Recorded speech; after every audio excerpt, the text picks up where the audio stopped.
Effendi Simbolon dikenal sebagai sosok yang sering nyeplos dan berani memberikan kritik secara terbuka.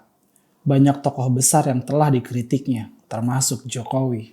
Yang terbaru dan sekarang lagi rame adalah Effendi mengkritik kondisi internal TNI. Dia menyebut TNI mirip gerombolan lebih dari ormas. Pernyataan itu muncul saat DPR melakukan rapat dengan Panglima TNI Andika Perkasa yang didampingi pimpinan 3 Matra AD, AL, dan AU. Dalam pertemuan itu, pimpinan Matra Darat Kasat Dudung Abdurrahman tidak hadir. Dia diwakili oleh Wakasat.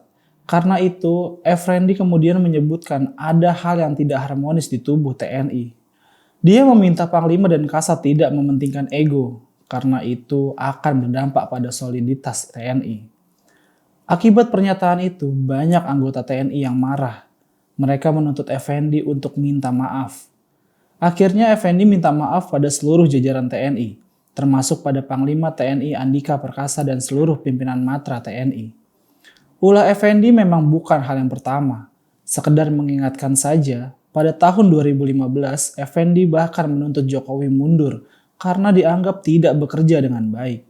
Padahal waktu itu Jokowi baru bekerja 100 hari lamanya. Ini tentu pernyataan yang menyakitkan, karena berasal dari gerbong yang sama. Beda halnya jika itu dilontarkan oleh kadrun dan pembenci Jokowi lainnya. Dia juga pernah menyebut Jokowi ketika naik bajai ke KPU, tapi kemudian menaikkan harga BBM yang menyusahkan supir bajai. Maksudnya, waktu ke KPU itu Jokowi hanya pencitraan saja. Buktinya, kemudian dia menaikkan harga BBM. Aneh sekali jika Effendi sebagai kelompok internal tidak paham maksud dan tujuan Jokowi. Pasalnya, ada sekretariat kabinet yang pasti memberikan informasi yang memadai ke semua partai. Apalagi setkapnya pun dari PDIP. Jadi pernyataan itu memang lahir dari kedalaman hatinya. Tokoh politik lain juga banyak yang mendapat kritikan pedas Effendi. Mulai dari JK, Prabowo, SBY, Surya Paloh, dan banyak lagi. Namun kalau ini, Effendi kena batunya. Dia berhadapan dengan lawan yang salah. TNI merupakan institusi yang paling dipercayai rakyat dibanding 9 institusi lainnya.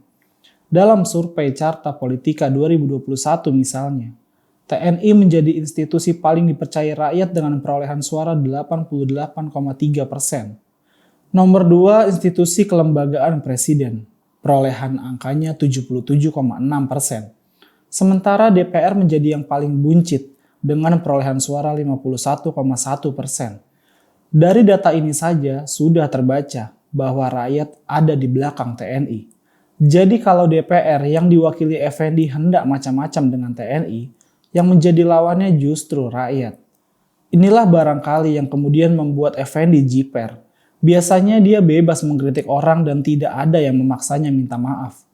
Maka kemudian dia berani mengkritik banyak orang. Barangkali dia mengkritik Jokowi dan menteri-menterinya, tapi Jokowi tak mempersoalkan itu. Padahal kalau dipikir-pikir, Jokowi berasal dari partai yang sama dengannya, yaitu PDIP.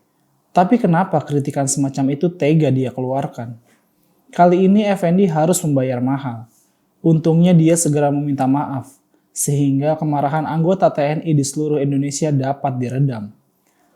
Persoalan internal TNI mestinya adalah kewenangan TNI untuk menyelesaikannya sendiri. Effendi Simbolon sebagai pihak luar seharusnya tidak perlu sok-sokan ikut mengurusinya. Apalagi jika itu dilakukan dengan sikap arogan dan petantang-petenteng. Bagaimanapun, TNI itu dicintai rakyat dan dianggap sebagai institusi yang dapat dipercaya.